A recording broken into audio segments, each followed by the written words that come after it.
Welcome to Wager Talk Today. Kelly Stewart filling in for the Prez. Teddy covers, as always, in the co-host chair. Today we have a beautiful lineup. Bryan Power, Euro Cup, MLB. Ross Benjamin with some totals for us in Major League Baseball. And Andrew McInnis is coming in at the bottom of the hour with CFL and tennis. And Teddy, I am coming in hot to the show today. I don't mean to hijack our platform, but I need the audience in the comment section to tell me who the best college football coach of all time is. Teddy, all time, I want to know who you think the best college football coach is. So I'm going to throw three names out there.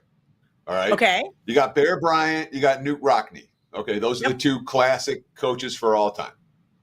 The best coaching job that I've seen in my years in Las Vegas, I moved here in 1998, is without a doubt what Bill Clark did at UAB when that program was completely dead, and he brought them back from the dead and turned them into a bowl team like that. And UAB was a contender the entire time he was there. So my answer, Bill Clark, UAB. That's the best coach, the best coaching job that I've seen since I've been in Vegas. Okay. I thought Nick Saban. Is that the answer you were expecting? No, it's not. And in fact, I thought maybe we would give an honorable mention, to Nick Saban or one of the more recency biases, right? Like, unfortunately, Bear Bryant before I was born. Unfortunately, a lot of great football coaches before I was born. But the reason why I'm fired up on this Wednesday morning to start off Wager Talk today before we get to our three handicappers is because there was an article written. Of course, at ESPN. So we just got to set the bar low there within itself about how Lance Leopold, who is the head football coach of the University of Kansas, is basically better than Bill Snyder. And I'm going, whoa.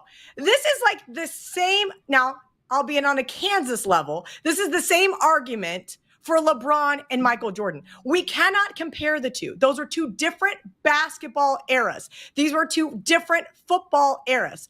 I don't want to take away from the small amounts of successes that Lance Leopold has held, but Bill Snyder literally transformed Manhattan, Kansas in 1989, a football team that would have been lucky to go to the Missouri Valley Conference, that had high school level facilities, into within 4 years winning their first bowl game ever, to going on a historic run, to basically being shoved out by an athletic director. But a lot of people don't know that's why Bill retired the first go around, and then came back and had to save the program again from a guy named Ron Prince, who should have never been the head football coach. So I just had to go on a little tear there, Teddy. So now I'm going to ask you again. I asked you who the best coach was, and I'm going to ask you who you think has done more with less. Like, we're talking bottom of the barrel, inherited a disastrous program and been able to turn it into at least what might possibly be at times throughout history a national contender. There's an easy answer to that. And it is not the current Kansas head coach. It is a previous Kansas head coach. Mark Mangino did more at Kansas, was further down. Thank you, Teddy. And went further up than Lance Leopold has done. Not to say that Lance Leopold can't equal Mangino, but he hasn't yet. So there you go. I said this morning. I said, did we forget how you guys shoved Mark Mangino? Oh, by the way, guess who he used to work for? A little guy named Bill Snyder, before he went to Oklahoma, took you guys to an Orange Bowl within 2 years. That was the last guy to beat Kansas State University, I'll have you know. But anyway, yes, I digress. I had to just go off this morning, Teddy. I was like, is this? I read it last night, and I had a couple margaritas, and I was like, okay, like, this is a reach. And then when I opened up X, as the kids call it these days, this morning, I was just completely floored. But thank you, Teddy, for reassuring me that I'm not a crazy person this morning. But if you guys have a different opinion, drop it in the comments, please. I want to hear. You're still a crazy person this morning, Kelly. Yeah, there's no ifs, ands, or buts. You may not be as crazy as you thought you were, but you're still a crazy person this morning. So it's that's fair. You know, our producer Dan laughed before we started the show, and he was like, "Are you going to Phil Knight it? Like, if you ever won the lottery, what would you do with the money?" I'm like, "Yeah, charity's great and all. I'd probably save some French bulldogs, maybe start a rescue." I go, "But I would 1,000% take as much money as it needed to buy Kansas State University a national championship in college football and basketball, and then I would just move to a remote island to never be heard of again." Good luck with that. First, Thank you got to you. win the lottery. I do. And, this is kind of Step like the one, lottery. win the lottery. We got Bryan Power on the show. That's almost like winning the lottery. He's here to give away some soccer picks, which we all know I'm no fan of soccer, but Bryan Power has absolutely been crushing 32, 12-2 soccer run. He's up over 60 units at WagerTalk.com. And Bryan, you have a 4% best bet for us tonight over at your page, wt.buzz/BP. But we got to talk England, Netherlands here. This is going to be interesting. I kind of went a little go around about England yesterday and why the cash out button was a scam. And everybody came back and said, but Kelly, England is not going to win the Euros, so it's worth $0. Yeah, math is hard. Well, Kelly, nice to see you again. First of all, long time. First time, long time. I know nothing excites you more than the prospect of watching 90-plus minutes of soccer and rooting for one or maybe even both teams not to score. So that's what we're going to talk about here today. I don't think we're going to see the same kind of fireworks in this match that we saw from Spain and France in yesterday's semifinal.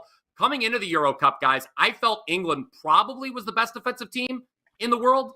France probably had been better in this tournament before yesterday.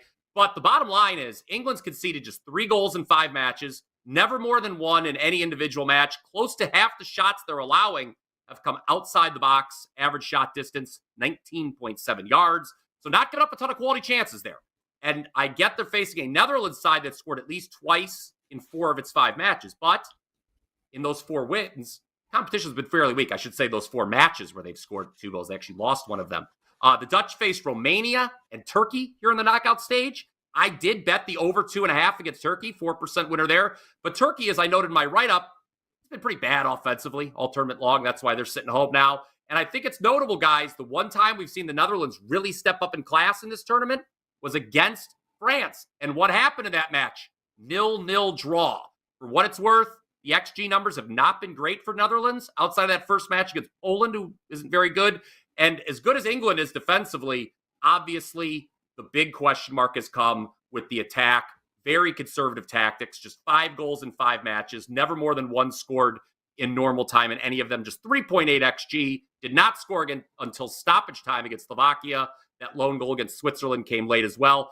Kelly, to me, this just feels like it's going to be a 1-0 final. As for which side wins, I don't care because I am betting both teams to score no at -125. I don't care if it's 1-0, 2-0, 3-0. I don't think it's going to be 3-0 either side. As long as both teams don't score, we win, and that's how I'm playing this one.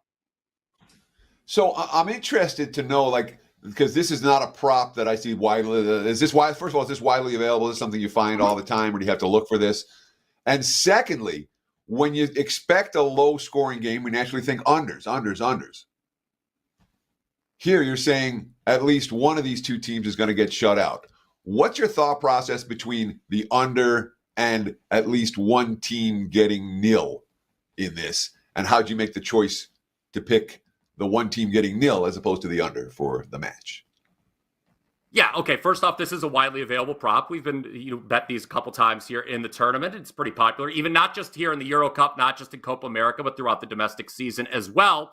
It's a great question you asked Teddy there about determining whether you want to bet the under or both teams to score no. Just like in the reverse, you have to ask yourself a question. Do you want to bet both teams to score or the over? Here, what it comes down to is I think, the total's only 2. So obviously, if it's 1-1, it's a push there. But I just think, to me, the chance of a 2-0 final here is greater than 1-1.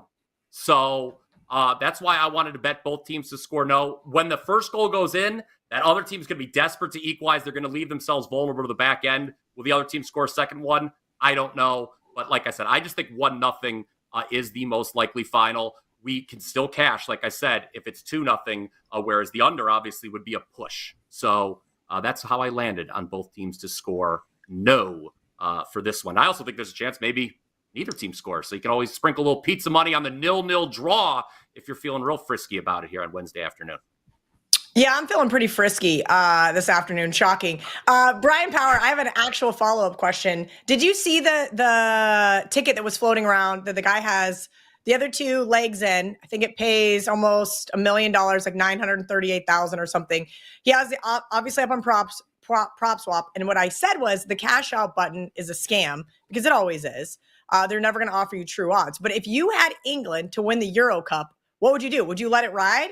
Would you quickly put a second mortgage on your house so that you could somehow hedge this ticket? I mean, the guy's got a $17,000 parlay out there. I'm sure he's got some extra cash on hand, but I'm always curious as what somebody else would do in that situation. So I'd be interested to know what odds he got. Did he bet him before the tournament, England? Yes. This was this is like a parlay from way back when. Oh, yeah. Like what are the other legs? I have not seen this. I apologize. Okay. Well, they're a slight favorite here. They're going to be a dog against Spain if they get through here. No, I don't want to cat. You know what? You've made it this far. Let's have some fun. Like I said, be frisky on a Wednesday afternoon. No, I don't think I would. I don't think I would. If you felt that strongly about it, let's roll, man. I just know the England history, right? And what it is. Good. And that would be the concerning part. But I would agree with you. I think that everybody's kind of doubting England because they don't show up until about the 70th minute. And that's where I would agree with you that they'd probably win this game 1-0 just because somebody on that team, there's enough talent where they're going to score, or again, it goes to extra time. They win in penalty kicks like they did last game. Yeah, I mean, are we at the close to the bottom of the market, right? I mean, they have not looked dominant once, and here they are in the semifinals. So at some point, don't you think they play a complete 90 minutes? Maybe. I would like to think so. Maybe it will be against Spain, and that guy will cash his ticket, and I will prevail in my argument against the cash out button. All right, Brian Power, we're going to go right into some MLB, and then I got to kick you out of here because we've got Ross Benjamin. Of course, we've got Teddy and his big game breakdown and a couple other things from what did Bettors learn. But today in the MLB, you're taking a team total in the Brewers-Pirates game. Yeah, so I was a little shocked. Talked about this on First Pitch. I was a little shocked that the Brewers fell 12-2 yesterday to the Pirates in the series opener.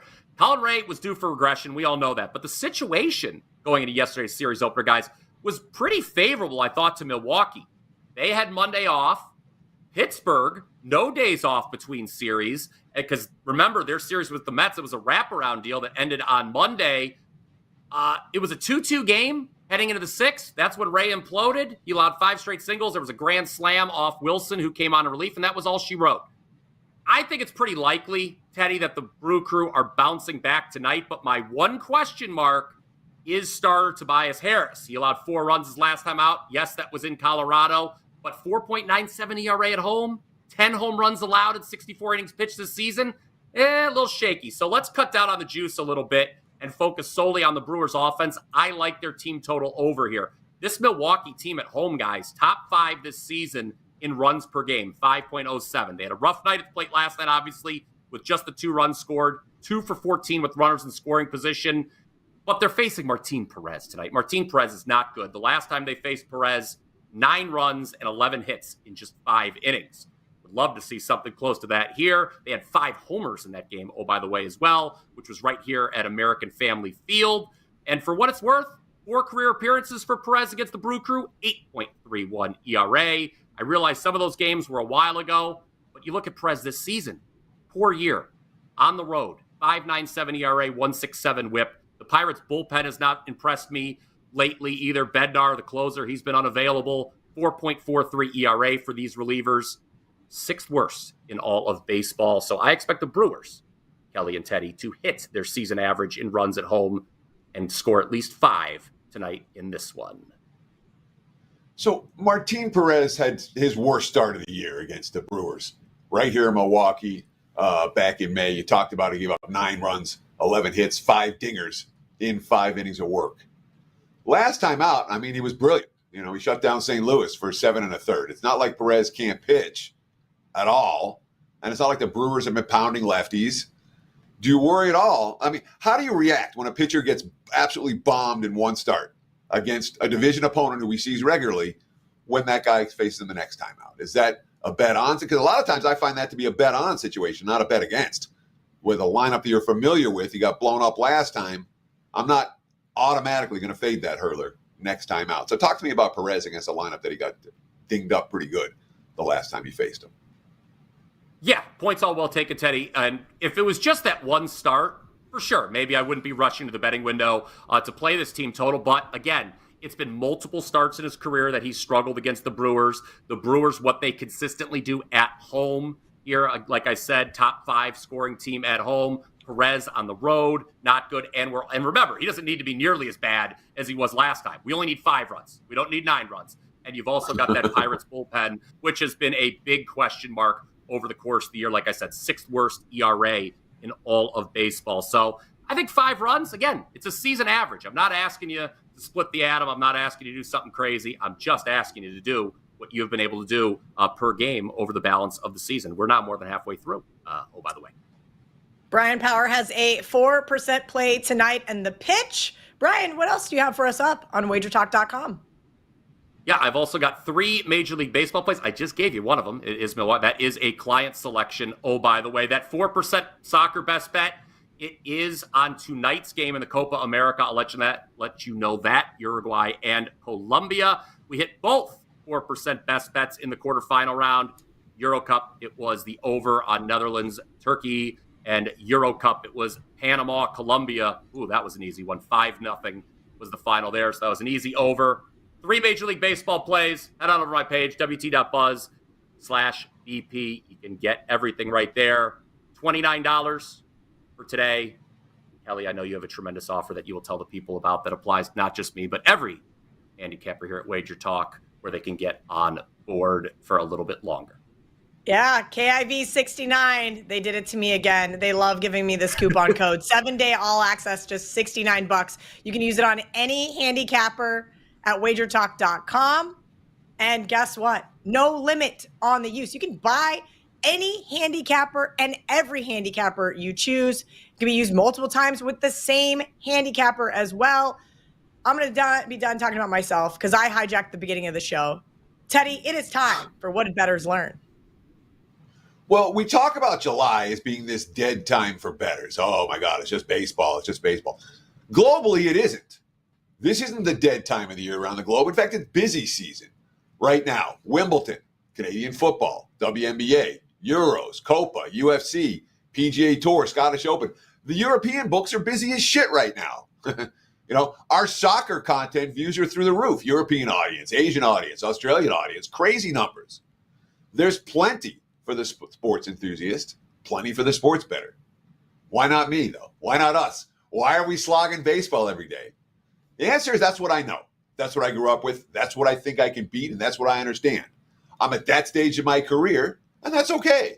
I'm not about to learn a new sport. I applaud those who do. I've done it myself in the past. But at this stage, that's not what I'm looking for. And the other factor, of course, is here. In this country, football is king. Basketball is second, and everything else is secondary. And that's how it is in my world. Football is king. Basketball is second. Everything else is secondary. Kelly, what's your take on sports other than football or basketball? You bet them casually. Do you love them? Talk to me about what you, of course. I love lots of sports. There are a ton of sports that I love. I love hockey. But why on earth, when we have guys like Carmen Bianca, when we have guys like the Prez, when we have guys like Andrew McInnis, who's coming in at the end of the show, Dave Koken, who are really well-versed in handicapping that sport that also happens to be when college basketball is on, NBA is on, we're in college football playoff time, bowl games, NFL playoffs. You only have so much time during these sports, and I think spinning the focus on what you're good at makes sense. I am handicapping a new sport. Shout out to our producer, Dan Newbert, got me into the Premier Lacrosse League. I'm having an absolute blast, Teddy, because I don't handicap baseball. I don't handicap Euros. So it has been giving me some really fun entertainment, learning something new. I highly recommend it. Lacrosse? Yeah, we've been having a great time. Dan has been very helpful in teaching me how to handicap a new sport. And shockingly, I can actually get some action down. I didn't think I would be able to at first. And we've had a few outs that are taking some decent sized bets. So here's my suggestion. I want to see a video of you talking about how you learned to bet lacrosse and how you first started and what your first bets were. And what to do if you're first learning to bet lacrosse. To me, that'd be fascinating. I'm interested. Okay. I love it. That's something that you can do that Prez could never do. Yeah. It's All-Star break this week. So I will do that just for you, Teddy, and also maybe find some prop bets for our Wager Talk audience. All right, Ross Benjamin coming in hot. He has been red hot since he started over at WagerTalk.com. He's also been crushing since June 21st in Major League Baseball, up almost 60%. It's been a good one for Ross. We're going to start off with the Phillies Dodgers. Welcome in, Ross. Thank you, Kelly. It's a pleasure to meet you. I haven't met you personally until now. So it's been an absolute pleasure. Hello, Theodore. How are you? I'm doing swell. Talk about some Phillies and Dodgers for us. All right, I will.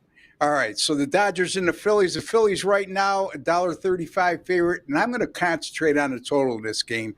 It opened at 9. It's now 9.5. The wind's blowing out to left center tonight at 15 miles per hour. That's what the weather forecast says, and I'm totally convinced that's why this opening total went from 9 to 9.5. These are two starting pitchers that are very similar. One is very good at home and not so good on the road, and one is pretty good on the road and not so good at home. And both pitchers are very good at night and not during the day. Gavin Stone, I mentioned he's much better on the road than at home. As a matter of fact, over his last 6 road starts, an 0.90 ERA, an 0.88 WHIP, and averaging 6.7 innings pitched per start. So he's put up phenomenal numbers on the road this year. By the way, in 43 innings pitched on the road this year, he's only allowed 2 home runs. That's one per, 21 and a half innings pitched. And that's key when you're pitching at a hitter-friendly park like Philadelphia with the wind conditions we're seeing tonight. Christopher Sanchez, again, not a brand name, not a name that people jump out when they see him as a starting pitcher, but you know what? I like it that way because he's undervalued a lot of times. And at home this year, he's been phenomenal with a 1.35 ERA and an 0.90 WHIP, striking out 58, walking 9. His night starts as well. 13 starts at night, a 2.61 ERA, and only 2 home runs allowed, and 97 1/3 innings pitched. So again, same scenario that I mentioned with Gavin Stone. His numbers actually are much more impressive in terms of home runs per innings pitched. And again, that's important to me because of the ballpark we're playing in, and once again, the weather conditions. Both of these bullpens are very good. The Dodgers, number 3, and Philly, number 4 in bullpen ERA. The Phillies have allowed the least amount of home runs in all of baseball. The Dodgers also number 2 in bullpen whip. I'm going to go LA Dodgers. Philadelphia Phillies under 9.5, Teddy. Well, when it comes to trends and in totals and MLB totals, I follow the trends as closely as I do in any sport. Dodgers are 9-1 of the over their last 10. Is it 8-1 of the over their last 9? Phillies 6-2 to the over their last 8. So both teams currently trending over. The series history between these two teams, every meeting this year, every meeting last year, 9 runs or more. The only under that cashed in any meeting between these two teams over the last 2 seasons came in a game that was totaled at 11. And every sharp dollar in this game has come on the over. So we have Dodgers trending over, Phillies trending over, series trending over, and the sharp money saying the over is the way to go here. We're bucking all of that. Well, when the sharp money, so-called sharp money, has the record I have in totals over the last year, then I'll pay more attention. But that's not the case. And the bottom line is that, you know, when you're 2 starting pitchers, Gavin Stone and Christopher Sanchez, again, that's not 2 starting pitchers that are going to ring a bell loudly.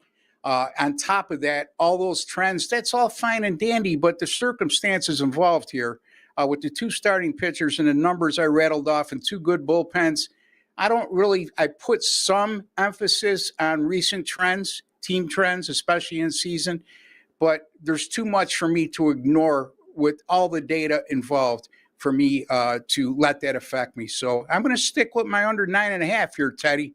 You know, you almost talked me out of St. Louis the other day, and then you ended up using them. So, anyway.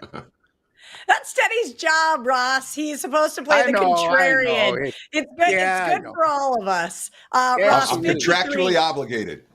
I know There we that. go. I know that. I'm just teasing you, buddy. Total wagers since basically a year ago, July 18th, 2023, Ross Benjamin, 53-31, guys. That is 63% on his total. So he is correct. He's going to trust his numbers. Let's move along to Giants Blue Jays. You have a play for us here in the first 5 innings. Yeah, similar to what I discussed in the first matchup that I analyzed, and that's the home and away splits. And it comes into play here. We got Chris Bassett going for the Toronto Blue Jays. We got Logan Webb going for the San Francisco Giants. I'm looking at the first half or the first 5 inning total here, which is 3.5, which is really low. And it's low for a reason. I mean, Chris Bassett over his last 4 starts on the road, a 1.08 ERA and averaging over 6 innings pitched per start. Overall on the road, 8 starts on the road, 2.93 ERA. And this is a Toronto team over their last 9 games, averaging 3.1 runs scored per game. And you can make the case with Toronto. They're one of the top 5 in baseball in terms of underachieving offensively. And I say that with regards to what the team did in prior years and with the lineup they have and what they put up this year. Just absolutely brutal in terms of underachieving. San Francisco, by the way, they're no bargain either, Teddy. I mean, 3.5 runs per game over the last 6. Logan Webb, I've always liked this guy, but he's a home and away split guy, okay? So his home starts have been significantly better than on the road. 2.13 ERA, 1.07 whip on the road. And here's the thing, too, Teddy, 7 innings pitched, or 6.9 to be specific, innings pitched per start at home. So this guy is minimizing the chance that the Giants bullpen, which I'm not crazy about, is going to blow the game.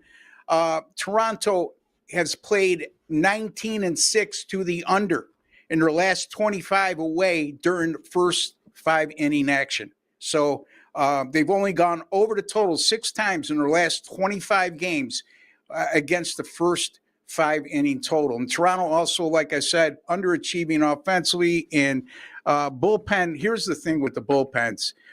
Toronto, number 29 in bullpen ERA at 4.81. Toronto has allowed the most, Toronto bullpen that is, allowed the most home runs in baseball at 54.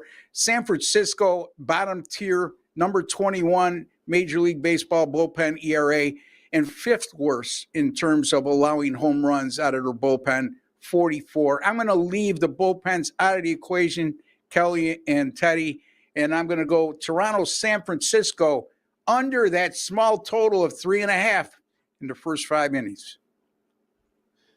So let me ask you about Chris Bassett, because Bassett to me is Webb's a stud. All right, Bassett's the question mark here. And Bassett's coming off a game in which you need 105 pitches to get through 5 innings. That's his highest pitch count in any game since, I think, the beginning of May. Are you a pitch count guy? Do you worry about a guy that in his last start all of a sudden is throwing a boatload of pitches with a first 5 inning wager in particular?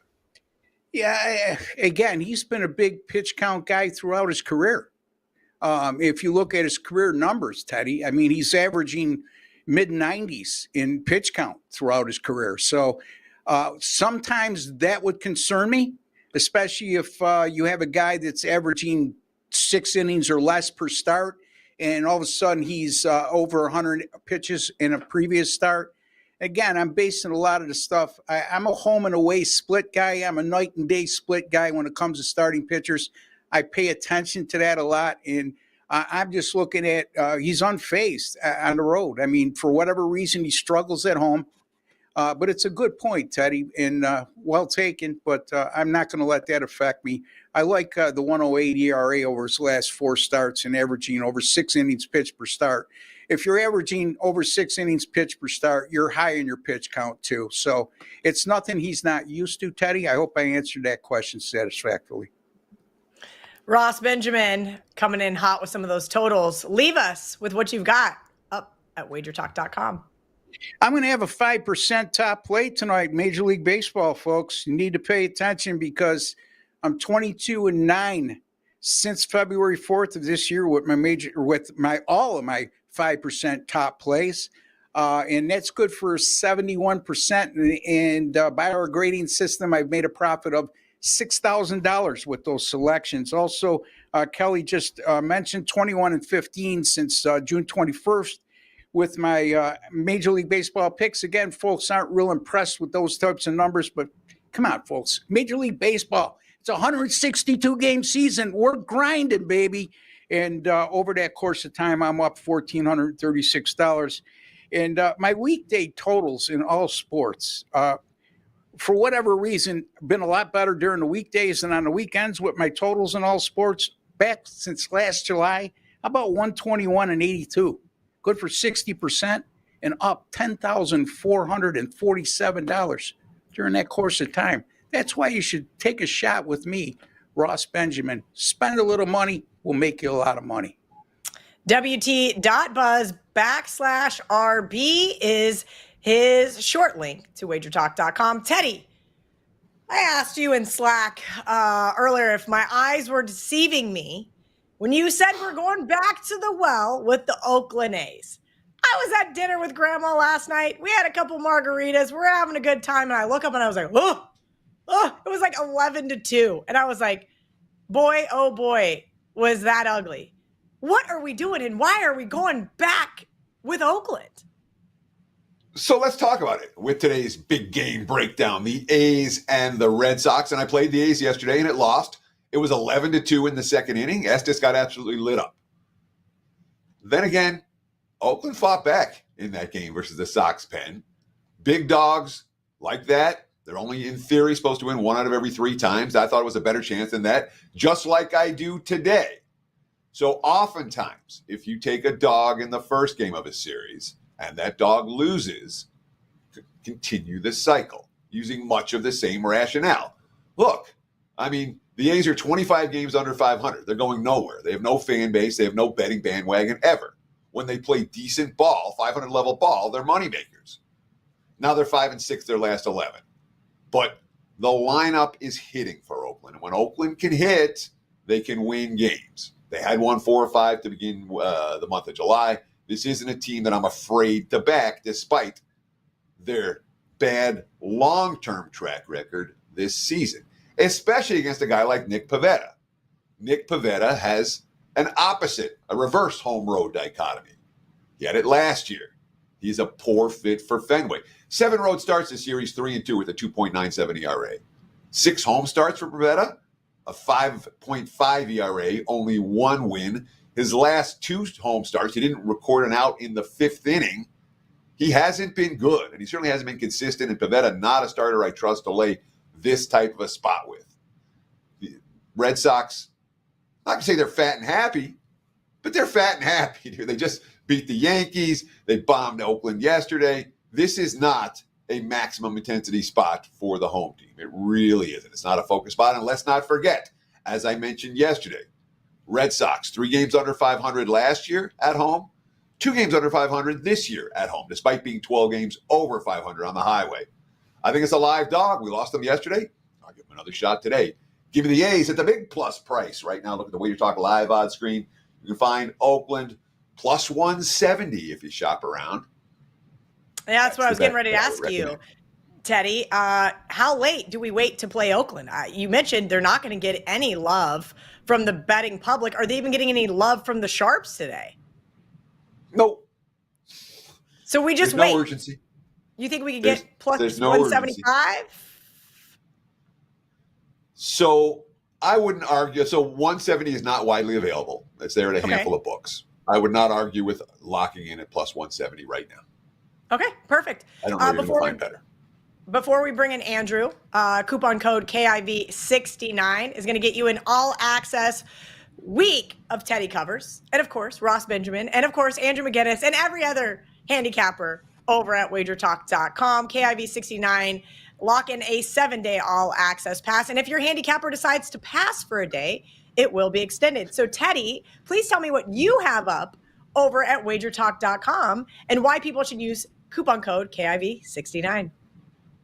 Yeah, and of course, that's the beauty of it is that the All-Star break comes, there's no action, doesn't matter. Your pass gets extended any day that the handicapper that you are, or handicappers that you're purchasing passes, you get an extra day. It's plain and simple. It's 7 days of action, not 7 days. Oh, I passed 3 of them because it's the All-Star breakout. You get screwed. We don't do that at WagerTalk.com. For me, it's real simple. I got a single best bet available right now on my page, and MLB action for today, as well as my NFL season win report and the 5% big ticket season win recommendation as well. Those are all available. WT.buzz/TC.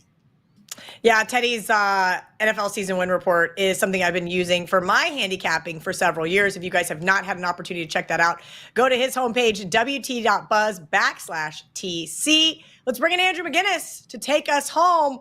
Andrew is coming in hot with some CFL, looking for number 5 in a row on Thursday night. He is 67%. That is his long-term record in his CFL best bets. He is the last 7 days, he is 83%.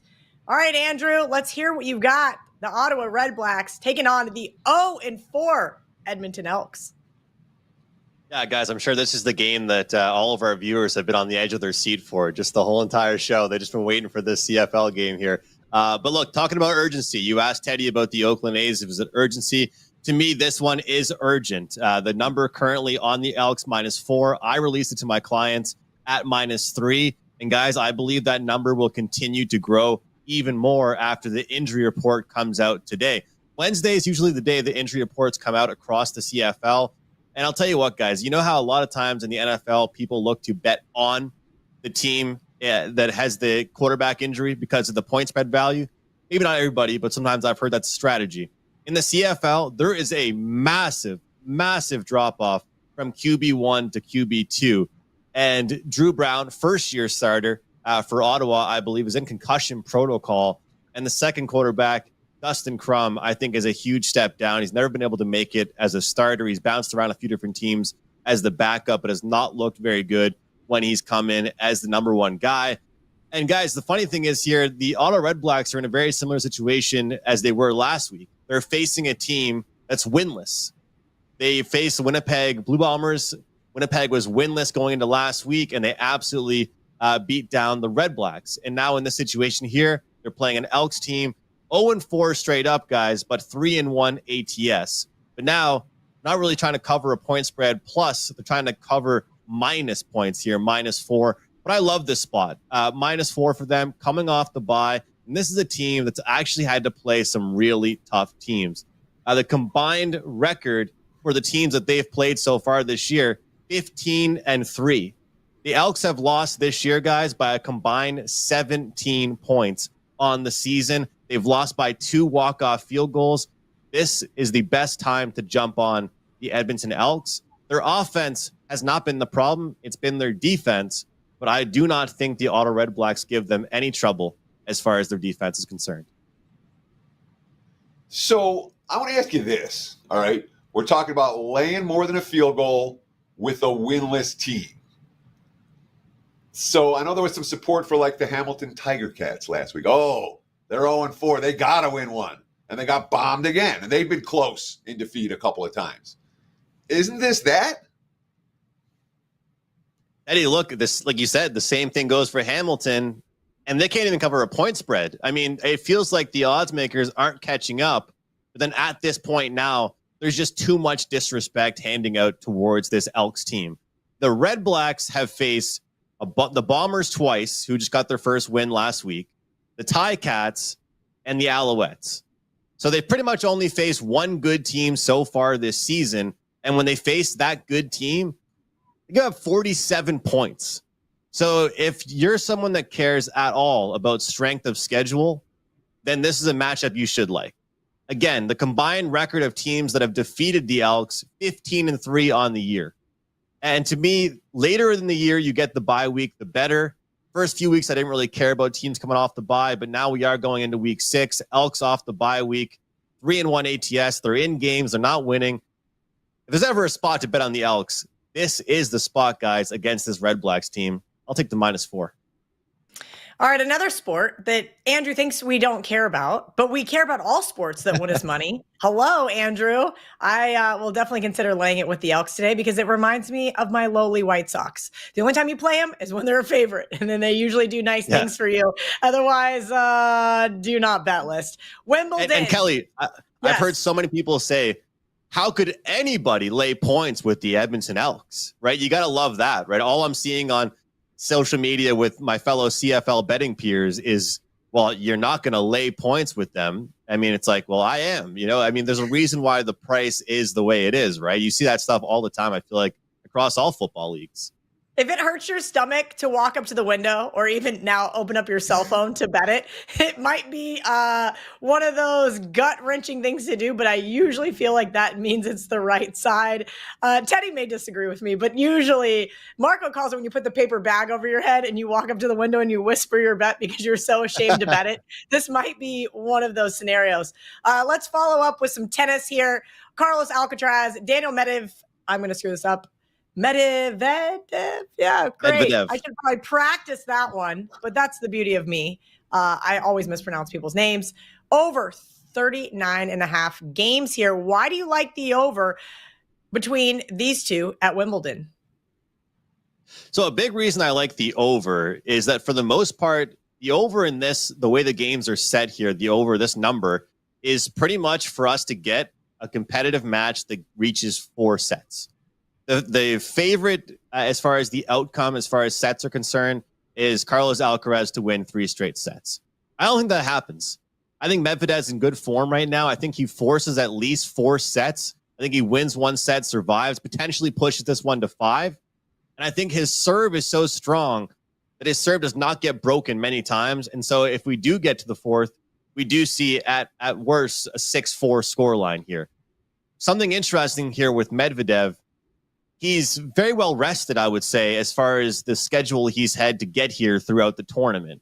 He swept a guy in straight sets. He beat somebody in 4 after not even 1 set against Dimitrov. Dimitrov had to retire, as they call it, due to injury. So that was a playover. He pretty much advanced. And then he just took down the world number 1, Jannik Sinner, and a shocker in 5 sets to advance himself to this matchup now against Carlos Alcaraz.